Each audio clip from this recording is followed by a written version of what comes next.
Line पड़ी है, line. वैसे भी इससे कौन शादी करेगा?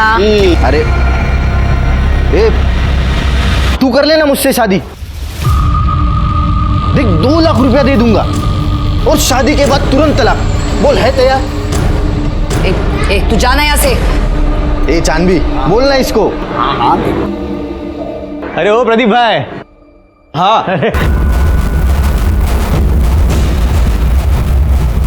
तू साली, तुझे तो आज छोड़ूंगा नहीं। दौड़ा के मारेगा क्या? हाय दया।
बॉडी को सूटकेस में डाल के डंप किया गया है। एक कूड़ा बीनने वाले ने देखा और हमें इन्फॉर्म किया।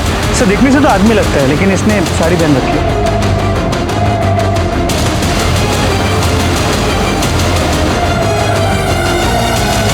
इनमें से कोई से पहचानता है? नहीं सर।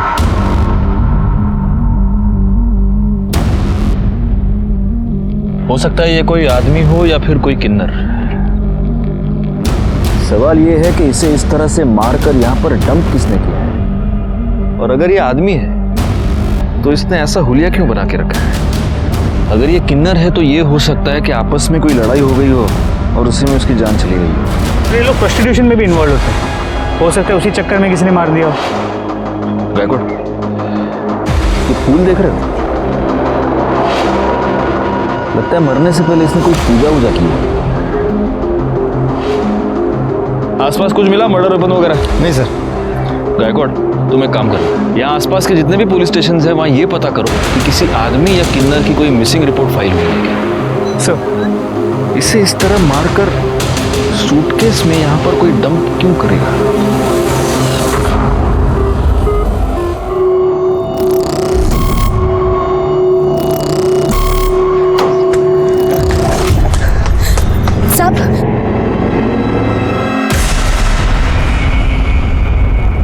अरे तुम यहाँ क्या करी हो? जाओ यहाँ से। साहब इस बच्चे को रख लीजिए साहब। तुम्हारा दिमाग खराब है? हाँ, निकलो यहाँ से। साहब ये आपकी बच्ची है, मैं इसे नहीं रख सकती। ये क्या बोल रही है तुम? कौन सी बच्ची? काहे की बच्ची? तुम यहाँ से निकलो, अगर किसी ने देख लिया ना तो प्रॉब्लम हो जाएगी। चलो जाओ यहाँ से।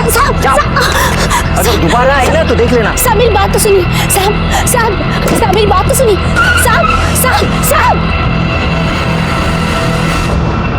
साहब सर जहां हमें बॉडी मिली है उसके आगे एक सीसीटीवी कैमरा है, लेकिन सुबह होने तक वहां से 300 से ज्यादा गाड़ियां क्रॉस कर चुकी थी। मैं जानता हूँ ये काम थोड़ा टीडियस है राणे, लेकिन फिर भी उस सीसीटीवी फुटेज को बार बार चेक करो और उसमें से हर गाड़ी के बारे में पता करो। सर मैंने सूटकेस के बारे में पता करने की कोशिश की पर पता नहीं चला क्योंकि वो पुराना सूटकेस था। कोई मिसिंग कंप्लेंट? नहीं सर, अभी तक तो नहीं। हमने उसकी फोटो सर्कुलेट की है और हम सारे पुलिस स्टेशन में पता कर रहे हैं। सर बॉडी की पोस्टमार्टम देखो। रिपोर्ट से पता चलता है कि वो बॉडी एक लड़के की है। मौत का समय कल दोपहर 4 और 6 के बीच किसी तेज धार वाले ऑब्जेक्ट से उस पर वार किया गया, 2 स्टैब वुंड्स, लेकिन उसे मारने से पहले उसे बुरी तरह मारा पीटा गया। हमारे सारे खबरियों को काम पर लगा दो, आखिर पता तो चले कि एक लड़का लड़की बनकर क्यों घूम रहा है।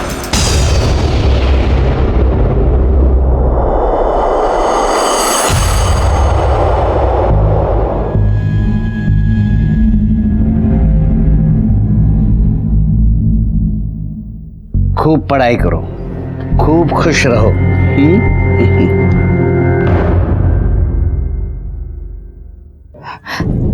चांदवी, देखना रेशमा का फोन नहीं लग रहा और कल रात से आई भी नहीं है वो। अरे छोड़ना, वो भाग भाग गई होगी। वैसे भी वो मुझे सही नहीं लग रही थी। और हाँ, तुझे बताती हूँ मैं, वो तो मुझे जन्म से किन्नर भी नहीं लगती थी।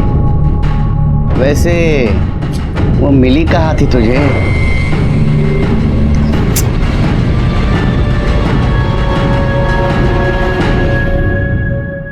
सर, ये आपसे मिलना चाहती हूँ। बैठिए। साहब, वो परसों से मेरी दोस्त रेशमा लापता है और उसी दिन से उसका फोन भी बंद आ रहा है। रेशमा की कोई फोटो है आपके पास? है ना साहब? साहब,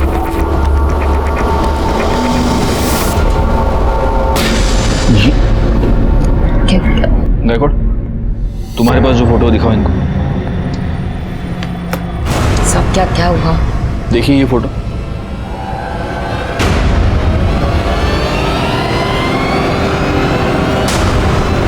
हमें कल ये लाश तालाब के पास मिली है।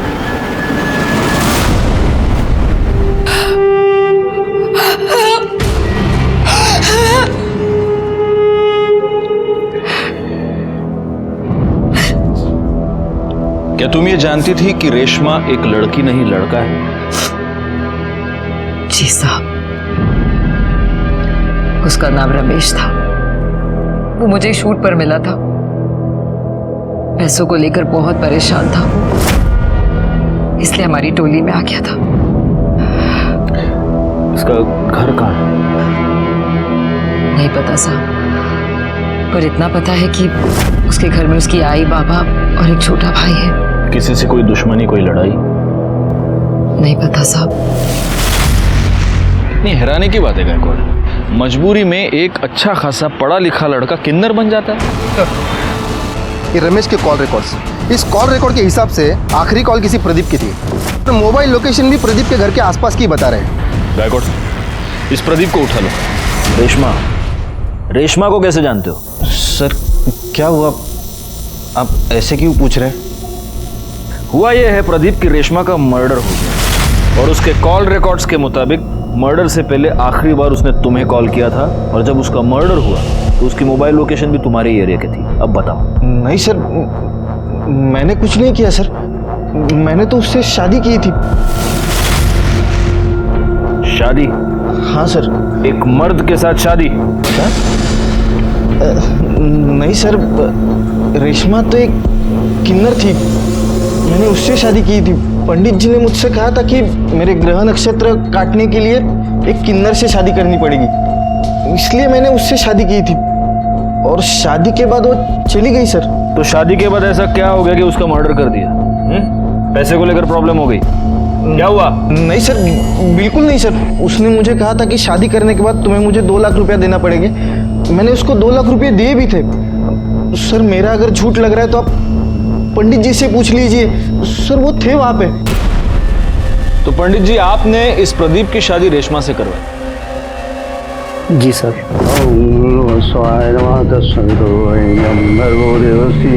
और शादी की विधि संपन्न होते ही मैं भी वहां से चला गया और रेशमा भी मेरे पीछे पीछे चली गई थी।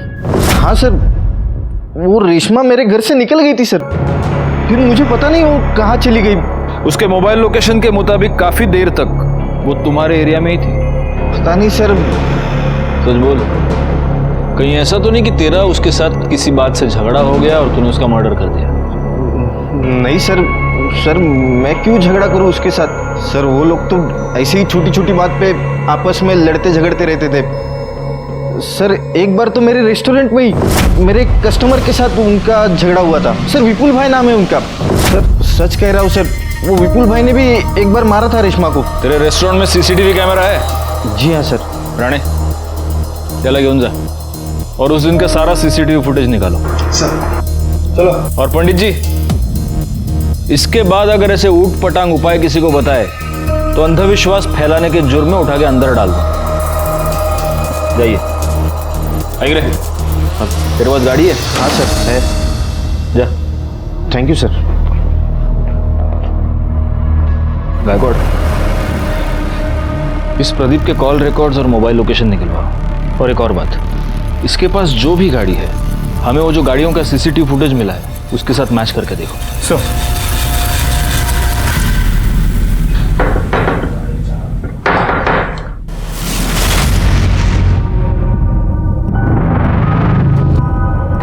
तुम यहाँ क्या कर रही हो? सब अपने बच्चे को रख लो, मैं नहीं रख पाऊंगी। अरे काहे की बच्ची, मरवाओगी क्या? चल निकल। सब मेरी बात तो सुनो। आनंद, आनंद, कौन था? कोई नहीं, तुम जाके चाय बनाओ। हाँ, लेकर आती।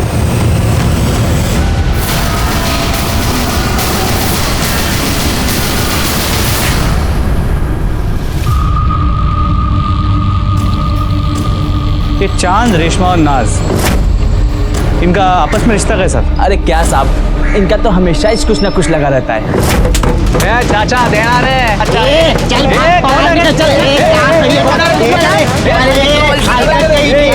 हलकट किसको बोल रहे थे? तू अपना काम करना। मर्द होकर या तालियां बजाता है।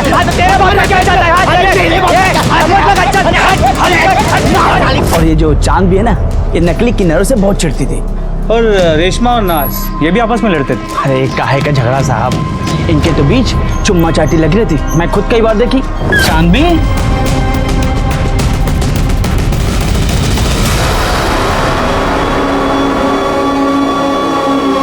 तो क्या है ना साहब, अब कोई आदमी तो मिलने से रहा तो जो मिलता उसी के साथ चिपक लेते। शुक्रिया। तो तुझे नकली किन्नरों से बड़ी प्रॉब्लम है हा? क्यों नहीं होना चाहिए क्या साहब? एक तो भगवान ने हम पर अन्याय किया, वो क्या कम है कि ये मर्द लोग हमारी तरह तालियां बजाकर पैसे कमाते हैं, हमारे पेट पर लात मारते हैं। गुस्सा तो आएगा ना साहब? गुस्सा तो आएगा, सही। अब ये रमेश भी एक नकली किन्नर था, तो जाहिर है तुम्हें रमेश पर भी बहुत गुस्सा आता होगा। नहीं, ये कुछ बोली नहीं मुझे, लेकिन मैं इससे बोली कि उसका कहीं टाका भिड़ा है लड़के के साथ, लेकिन ये मानने कुछ तैयार नहीं थी। हाँ। कौन लड़की? वो सब क्या बोलूं आपको मैं।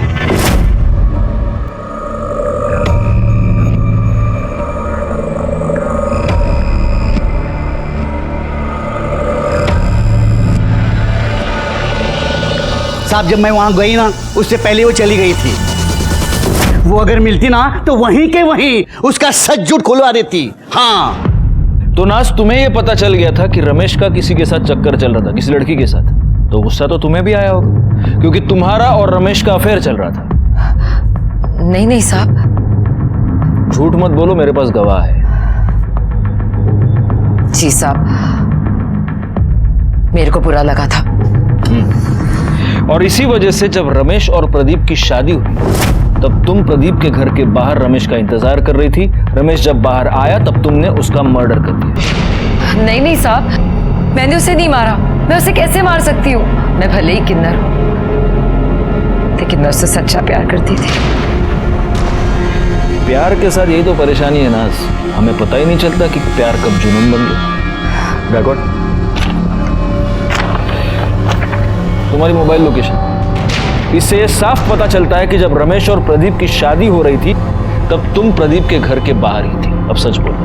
नहीं नहीं साहब, मेरे को जब चांदी ने बताया तो बहुत बुरा लगा मेरे को। मेरे पास कोई सबूत नहीं था, इसलिए मैं रमेश को कुछ बोलना नहीं चाहती थी। इसलिए मैंने अपने मोहल्ले के एक बच्चे को उसका पीछा करने को कहा और वो उसकी फोटो खींचकर मुझे भेजे। इसी वजह से मैंने अपना मोबाइल दिया था। कौन बच्चा? गुड्डू। गुड्डू। उस दिन तुम रेशमा का पीछा करते हुए प्रदीप के घर तक गए थे, फिर तुमने वहां क्या देखा? तुमने रेशमा को उस घर से बाहर निकलते हुए देखा? मैंने देखा नहीं, मैंने थोड़ी देर इंतजार किया, फिर मैं खेलने चले गया। खेलने चले गए? चलो जाओ, अब भी जाके खेलो, जाओ, ले जाइए इसे।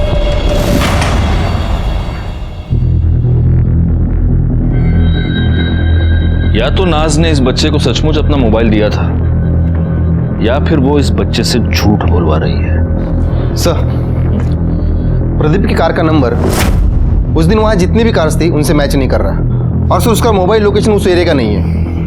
मैंने उस रेस्टोरेंट की सीसीटीवी फुटेज मंगवाई थी, वो आ गई? जी सर। हाँ, तो विपुल तो रमेश को कैसे जानता है? साहब मैं कोई रमेश को नहीं जानता। अरे सॉरी, भूल गया, रमेश नहीं, रेशमा। रेशमा वो किन्नर, उसके साथ क्या लफड़ा था तेरा?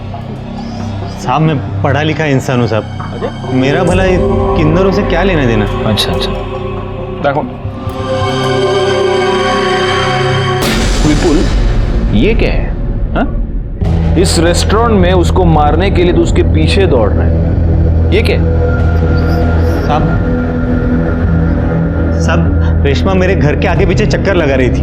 आजा। तो मुझे ऐसा लगा कि वो मेरा बच्चा चुराना चाहती है, तभी गुस्से में आकर मारा था साहब। अब गुस्से में आकर करड़े तुझे बहुत मारने वाले, क्योंकि तू झूठ बोल रहा है। ये तेरी बीवी कोयल के और रमेश के कॉल रिकॉर्ड्स, इससे साफ पता चलता है कि इन दोनों के बीच में काफी बातचीत होती थी। उनके मोबाइल लोकेशन से एक इंटरेस्टिंग बात पता चलती है कि ये दोनों आपस में कई बार मिल भी चुके थे। और उससे भी ज्यादा इंटरेस्टिंग बात यह है कि जब ये दोनों मिलते थे तब तू भी उनके आसपास ही होता था। तेरी मोबाइल लोकेशन भी यही बता रही है। अब सच बोल, मैं तो बहुत मार खाएगा। नहीं, सब बता दो साहब। मैंने कोयल को रेशमा के साथ देखा था तो मुझे शक हो गया। अब मुझे लगा कि ये जरूर कुछ अलग चक्कर है।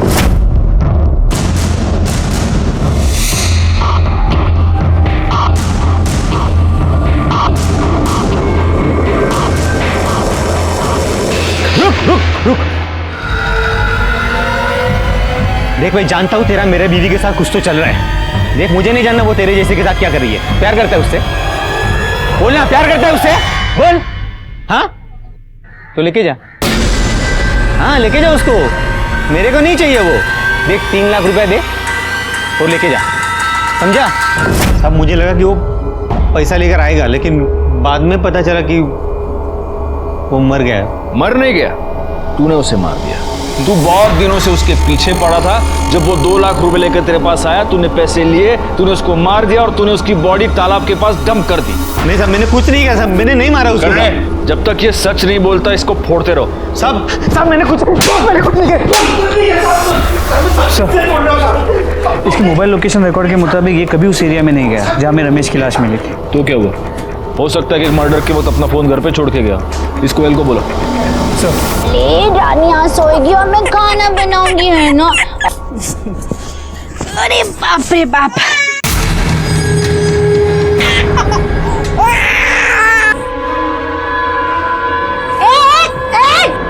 क्या कर रहे हैं? हाँ? मारी डालूंगा आज इसे। पूरा का पूरा तमाशा ही खत्म।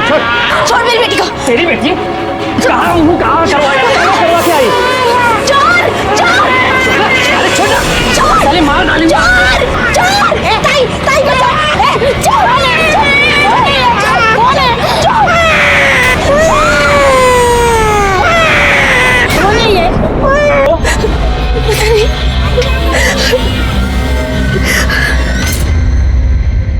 तुम रेशमा को कैसे जानती हो? सर, रेशमा नहीं, रमेश। शादी से पहले से ही मैं उसे प्यार करते थे। कोयल सुन, एक बार मेरी बात सुन। देख, मेरी बात तो सुन, मैं तुझे समझा रहा हूँ। क्या सुनूं? बाबा मेरी शादी करवा रहे हैं। प्लीज कोयल, मुझे थोड़ा टाइम दे। देख, मेरा एक रोल फाइनल होने वाला है। ये मैं कब से सुन रही हूँ। मैं बाबा को अब और नहीं रोक सकती।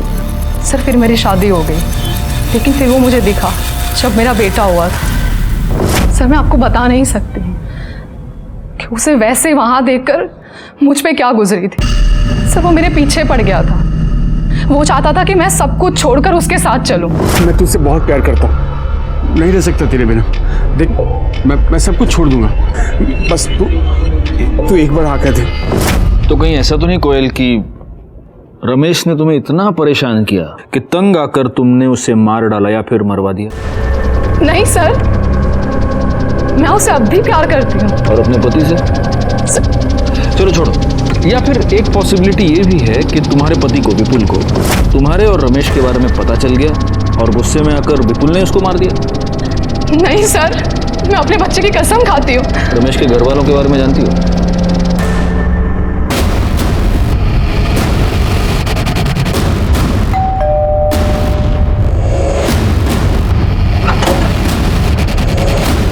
कहिए। हम रमेश के बारे में आपसे बात करना चाहते हैं। बाबा, ये रमेश भैया के बारे में कुछ बात करना चाहते हैं। हम किसी रमेश को नहीं जानते। देखिए, आपके बेटे रमेश का मर्डर हो चुका है।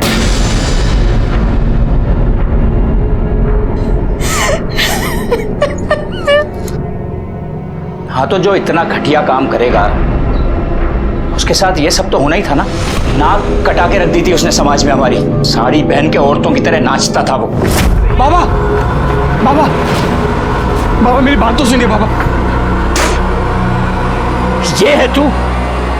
अरे मैंने तो बेटा पैदा किया था, ये कैसे बन गया तू? देखिए मेरी बात तो सुनिए। बेटा, अरे किसके साथ मुंह काला करके आई थी तू? ये मेरा बेटा तो नहीं हो सकता। बाबा मैं आप ही का बेटा हूं, लेकिन आपने मुझे कभी अपना बेटा समझा ही नहीं। उन लोगों में शामिल हो गया था वो, और ये बात ऐसी नहीं है जो बहुत दिनों तक छुपती। एक ना एक दिन सबको पता चलना ही था। कहीं ऐसा तो नहीं कि इसी बेइज्जती के डर से आप ही ने उसका मर्डर कर दिया? भाई शपथ, कई बार लगा कि अपने हाथों से उसकी जान ले लूं, फिर लगा कि उसे मारकर खुद को सजा क्यों दूं, सिर्फ इसलिए बच गया वो। भैया बहुत अच्छे थे, उन्हें ना बड़ा हीरो बनना था, लेकिन उनके सपनों ने उनकी जान ले ली। एक आदमी को किन्नर बनने पे मजबूर कर दिया। गायकवाड़, इन सब के कॉल डिटेल्स निकालो। क्या करूं मैं? मोहन, खुद मर जाऊं या तुझे मार दूं? क्या करूं?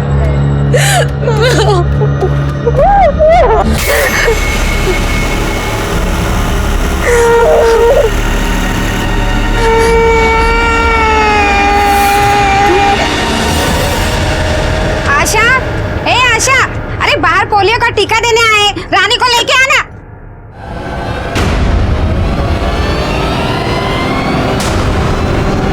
आशा, आशा! सर रमेश के परिवार वालों के कॉल लोकेशन डिटेल्स आ गए। जहाँ रमेश की बॉडी मिली थी, इनमें से कोई भी वहां भी कभी भी नहीं गया है। और उस एरिया में जितनी भी गाड़ियां उस दिन देखी गई थी, उनमें से किसी का भी इनमें से किसी के साथ कोई भी कनेक्शन नजर नहीं आया। नाज और चांद की मोबाइल लोकेशन भी उस एरिया की नहीं है। एक पॉसिबिलिटी यह है कि जिसने भी ये मर्डर किया है उसने मर्डर करते वक्त अपना फोन कहीं और रखा हो, क्योंकि कैसे है, मर्डर तो हुआ है, अब पता यह करना है कि ये मर्डर किया किसने। हाँ बोला क्या?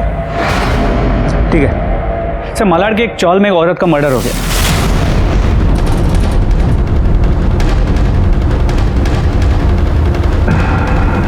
हटिए, चला चला आगे, चला आगे, जा चल भैया,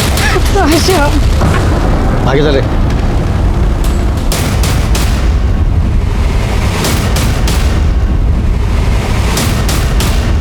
आप सब मैं सुबह को इधर आई तो ये मरी पड़ी थी।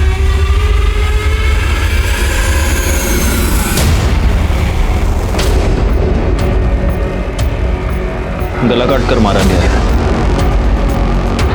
और गले का सारा खून सूख गया है, तो हो सकता है कि ये मर्डर कल रात को हुआ। रात को आपने किसी को यहाँ पे आते जाते देखा था? नहीं साहब।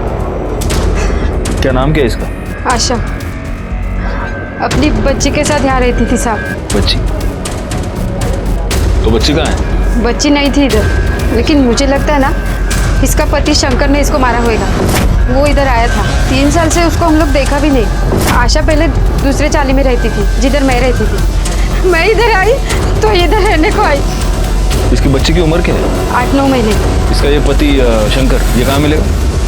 होएगा उधर ही पुरानी चाली भी।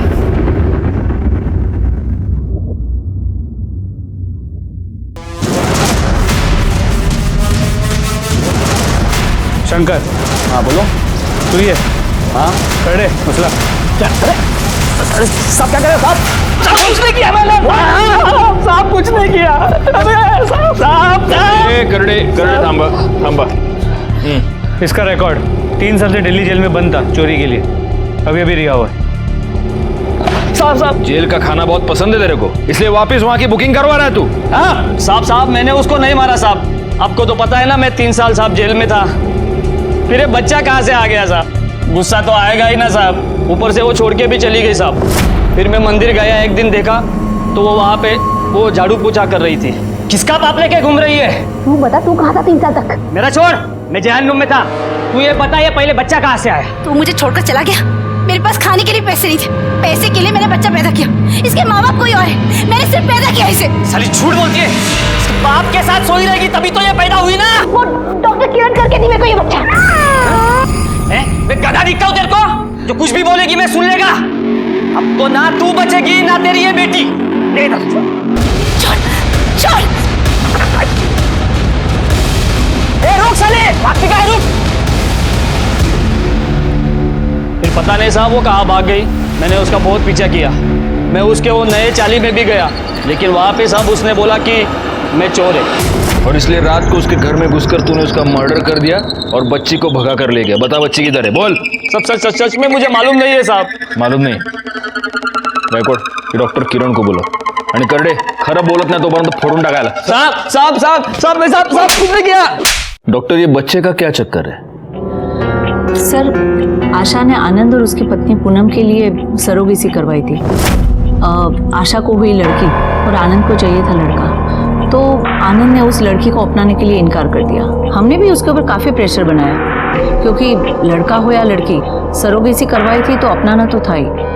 लेकिन कुछ दिन बाद आशा ने कहा कि अगर वो लड़की को अपनाने के लिए तैयार नहीं है तो वो खुद उस बच्ची को पालेगी, क्योंकि उसका पति उसे छोड़कर कहीं चला गया है। और उस बच्ची में आशा ने अपना सहारा ढूंढ लिया। वैसे हमें यह शक है कि उसके पति शंकर ने ही उसकी जान ली है, लेकिन आपको कुछ और सस्पिशियस नजर आया इस केस में? अब कुछ दिनों से वो आनंद के पीछे पड़ी थी कि वो अपनी बच्ची को अपना ले। मेरे पास भी आई थी कि मैं आनंद के ऊपर प्रेशर बनाऊं। काफ़ी डरी हुई लग रही थी और बार बार एक ही बात कह रही थी कि मुझ पर जान का खतरा है। ये आनंद कहाँ रहता है?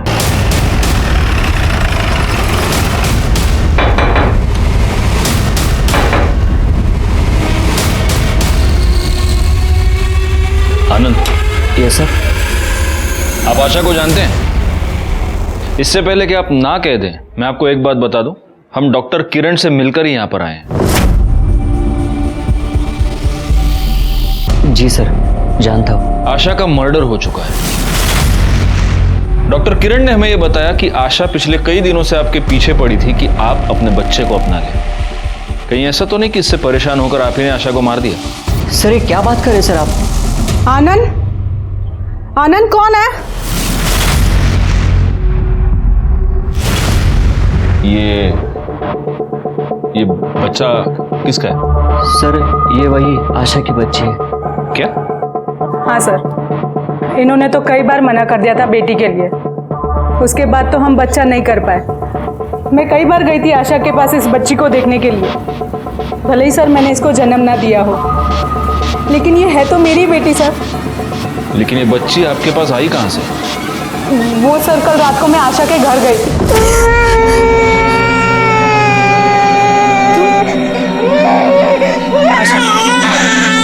ये बच्चा मुझे दे दो। देखो, वैसे भी ये तुमने मेरे लिए पैदा किया था। प्लीज आशा, मुझे दे दो ये बच्चा। अगर मेरी मजबूरी ना होती तो इससे मैं अपने से कभी अलग नहीं करती।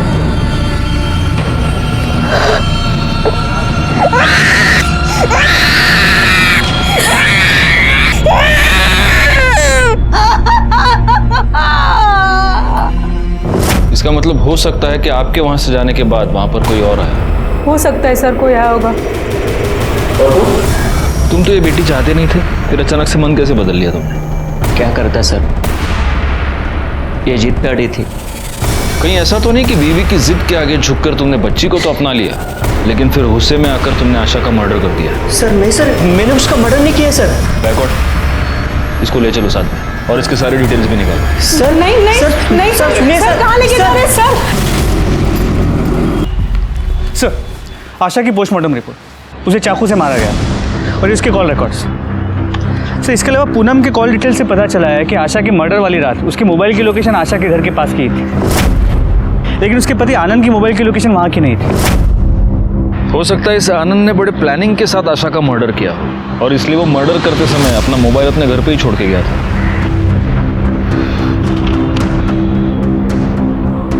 एक मिनट गायकवाड, ये देखो, 12 फरवरी को आशा की मोबाइल लोकेशन उस तालाब के पास थी। उसी तालाब के पास हमें 13 फरवरी को रमेश की लाश मिली थी। तो आपको क्या लगता है ये दोनों केसेस कनेक्टेड हैं? चेक करने में क्या जाता है? एक काम करो, इन दोनों केसेस से रिलेटेड सारे कॉल डिटेल्स, सारे मोबाइल लोकेशंस दोबारा चेक करो। हो सकता है इन दोनों में कोई कनेक्शन हमें मिल जाए।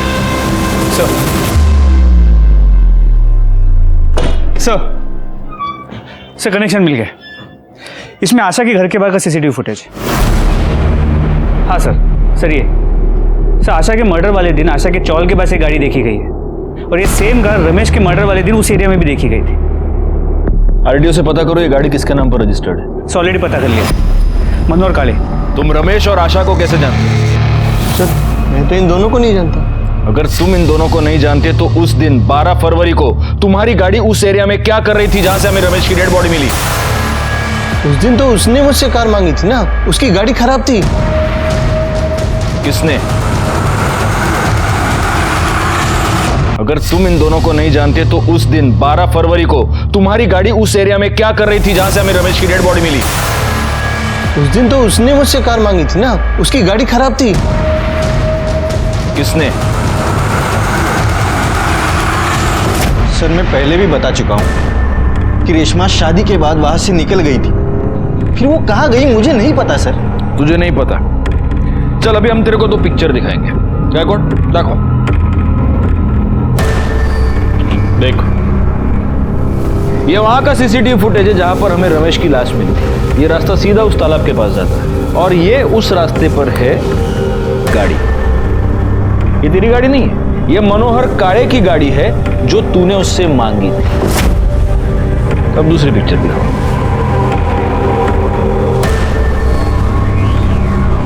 देख ये आशा के चौल, मेरे को नहीं इधर देख, आशा के चौल के बाहर की सीसीटीवी फुटेज। यहां पर भी तेरी गाड़ी मौजूद है। तेरी मतलब मनोहर काळे की गाड़ी जो तूने उससे मांगी थी। जहां पर हमें रमेश की डेड बॉडी मिली वहां पर भी ये गाड़ी, आशा के चौल के बाहर भी ये गाड़ी और उसके बाद आशा की भी मौत हो गई। अब बोल। नहीं सर ये सब बताता हूँ सर। मुझे लगा था कि रेशमा भी नाज और चांद जैसी ही है, इसलिए मैंने उससे शादी कर ली थी।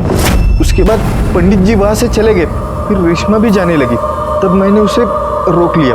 1 मिनट रेशमा। हाँ तू कहाँ जा रही है? शादी होगी।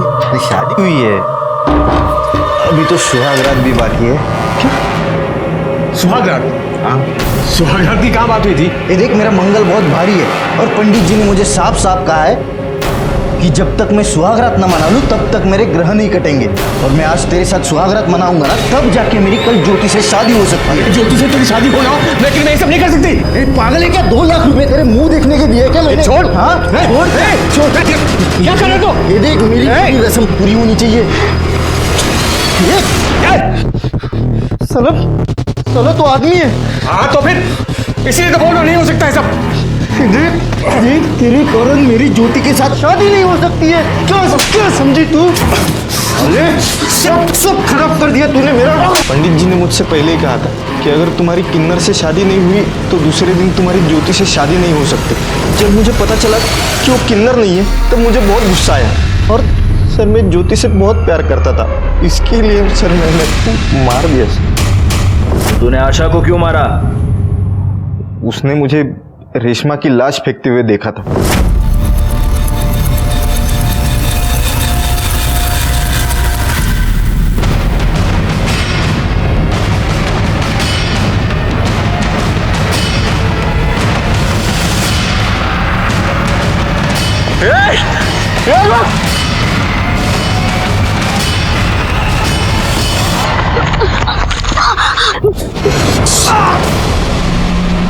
और उस दिन वो मेरे हाथ से बच गई। एक दिन वो मुझे मंदिर में दिखाई दी, फिर मैंने उसका पीछा किया और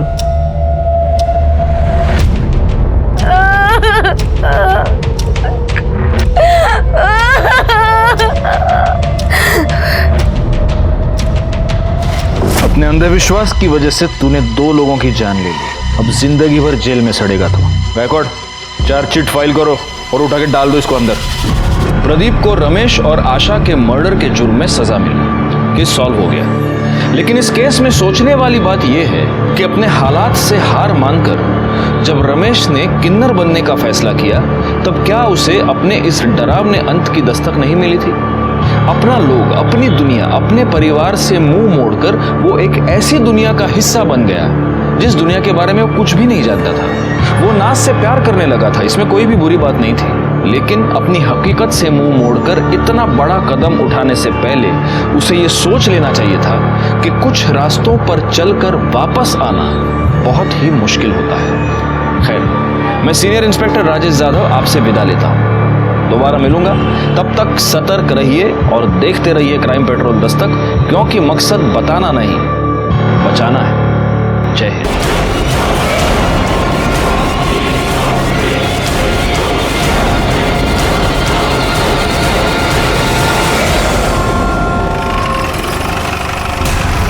सर, बॉडी को सूटकेस में डाल के डंप किया गया है। सर, देखने से तो आदमी लगता है, लेकिन इसने साड़ी पहन रखी है। हो सकता है ये कोई आदमी हो या फिर कोई किन्नर। सवाल ये है कि इसे इस तरह से मारकर यहाँ पर डंप किसने किया है, और अगर ये आदमी है तो इसने ऐसा हुलिया क्यों बनाकर रखा है? आदमी वक्त के हाथों मजबूर होकर अपने आप को बदलता है, लेकिन कभी कभी वो इतना बदल जाता है कि उसकी पहचान उससे छिन जाती है। नमस्कार, मैं senior inspector Rajesh Jadhav crime petrol Dastak के आज के इस भाग में आप सबका स्वागत करता हूं। आज मैं आपको उस केस के बारे में बताने जा रहा हूं जो पिछले साल मेरे पास आया था जब मैं मुंबई के चारकोप पुलिस स्टेशन में पोस्टेड था। इस केस में भी इस माया नगरी ने एक आदमी को इतना परेशान कर दिया कि सबसे पहले उसकी किस्मत, फिर उसके अपने और उसकी जान तक उससे छीन ली। क्या करते हो दादा? इतना काम किया आपके साथ, एक बार डायरेक्टर सर से मिलने दो ना, काम की बहुत जरूरत है। रमेश, तुझे समझता नहीं है। अरे ऐसे नहीं मिल सकते। 2 मिनट, बस 2 मिनट। अरे दादा, उसका ड्रेस लेके जाओ ना। चलो यहाँ से, चलो। ये हाथ कैसे लगाया? जब काम था ये आगे पीछे भागता था, अब धक्का मारता है। रमेश, गुंडागर्दी मत कर, जा यहाँ से। हाँ, जा रहा। आज काम नहीं है ना, अपना टाइम भी आएगा, देखना, सबको देखेगा मैं। बाप रे बाप, कितना गुस्सा। और नहीं तो क्या, ये अपनी इंडस्ट्री है, इनके साथ इतना काम किया मैंने, आज काम नहीं तो रंग दिखा रहे साले। चाय पिएगा? ये ले। नाम क्या है तेरा? रमेश। तेरा? नाज। देख, ज्यादा टेंशन नहीं लेने का। इस इंडस्ट्री में कभी काम है तो कभी नहीं है। एक्टिंग मेरा पैशन है, सब कुछ छूट गया इसके चक्कर में। अपना नंबर दे, कहीं भी कुछ होएगा तो मैं तेरे को बताऊं।